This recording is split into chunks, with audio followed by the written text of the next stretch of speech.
श्री स्वामी समर्थ तुम्हा सर्वांचं माझ्या चॅनलमध्ये मनापासून स्वागत आहे। तर बघा, परवा पाडव्याच्या दिवशी आपल्याला जे काही 2-3 उपाय मी तुम्हाला सांगितले आहेत, तोडगे मी तुम्हाला सांगितले आहेत, त्याचबरोबर जे काही सेवा तुम्हाला सांगितली गेली आहे ते सगळ्या करायच्या आहे। आजच्या व्हिडिओमध्ये आपण बघणार आहोत की पाडव्याच्या दिवशी अर्थात शुभ मुहूर्तावर ते आपल्याला अभंग स्नान करायचं आहे। सूर्योदयापूर्वी किंवा सूर्योदयाबरोबरच आपल्याला किंवा नंतर सुद्धा आपल्याला अंघोळ केली तर त्या अंघोळीच्या पाण्यामध्ये आपल्याला एक वस्तू टाकायची आहे। त्याचबरोबर अंघोळ करताना एक मंत्र सुद्धा आपल्याला बोलायचा आहे।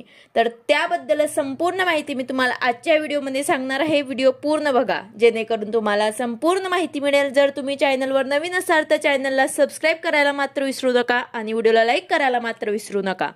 तर बघा, अशा शुभ दिवसांवर ते स्नानाला दानाला खूप काही महत्त्व असते।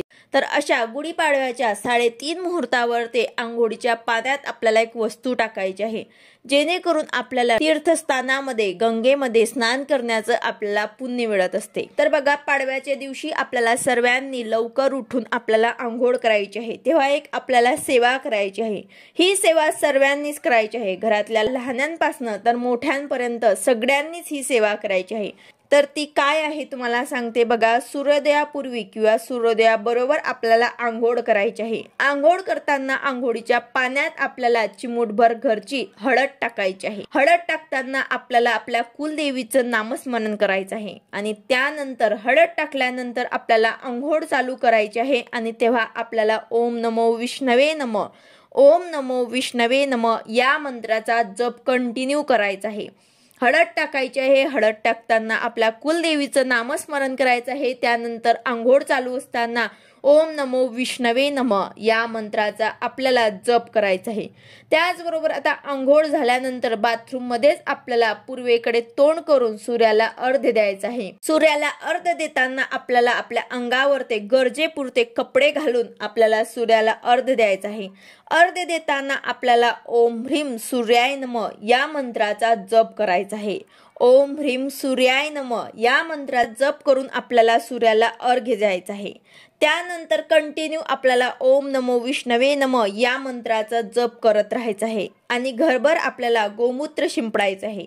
नंतर जो मी तुम्हाला 2 उपाय सांगितले आहे, 2 तोडगे जे तुम्हाला सांगितले आहेत ते तुम्हाला 12च्या आत अगोदरच करून घ्यायचे आहे। दरवाजाला आणि आपल्या देवघरात स्वयंपाकघरामध्ये जो काही उपाय जे तोडगे तुम्हाला सांगितले गेले आहेत ते तुम्हाला करून घ्यायचे आहे। ती सेवा तुम्हाला करून घ्यायची आहे। त्याची लिंक सुद्धा मी एकदा परत डिस्क्रिप्शन बॉक्समध्ये देईन, तर ते तुम्हाला करायचे आहे। आता हे झाल्यानंतर एक लक्षात असू द्या की आंघोळीच्या वेळी हळद टाकताना विसरू नका। तर सकाळी आंघोळीच्या पाण्यात घाई गडबडीमध्ये तुम्हाला हळद टाकण्यास विसरायचं नाही। ज्यांना शक्य असेल त्यांनी आंघोळीनंतरचे कपडे जे आहेत ते नवीन घालायचे आहे। जमत नसेल तर स्वच्छ धुतलेले घातले तरी सुद्धा चालेल। त्याचबरोबर तुम्हाला आंघोळीच्या पाण्यामध्ये कडुलिंबाचे पानं सुद्धा टाकायचे आहे। गुढीपाडव्याच्या दिवशी कडुलिंबाच्या झाडाला त्याच्या पानांना विशेष महत्त्व आहे। आयुर्वेदामध्ये सुद्धा कडुलिंबाच्या पानांना खूप महत्त्व देखील देण्यात आले आहे। कडुलिंबाच्या वापरण्यामुळे बरेच आजार दूर होतात। कडुलिंबाची पानं भलेही कडू असतील पण यामधील अँटीबॅक्टेरियल, अँटीफंगल आणि अँटीपॅरासिटिक सारखे गुण असल्यामुळे कडुलिंब हे अतिशय खास मानले जाते। तर अशा प्रकारे तुम्हाला आंघोळीच्या पाण्यामध्ये कडुलिंबाचे पानं सुद्धा टाकून त्या पाण्याने आंघोळ करायची आहे। तर अशा प्रकारे तुम्हाला पहिली वस्तू जी आहे ते आंघोळीच्या पाण्यामध्ये टाकायची आहे ते म्हणजे चिमूटभर हळद आणि त्याचबरोबर तुम्हाला ओम नमो विष्णवे नमः या मंत्राचा सतत जप करायचा आहे। चिमूटभर हळद टाकताना कुलदेवीचं नामस्मरण करायचं आहे आणि तिथेच आपल्याला सूर्याला अर्घ्य सुद्धा द्यायचं आहे।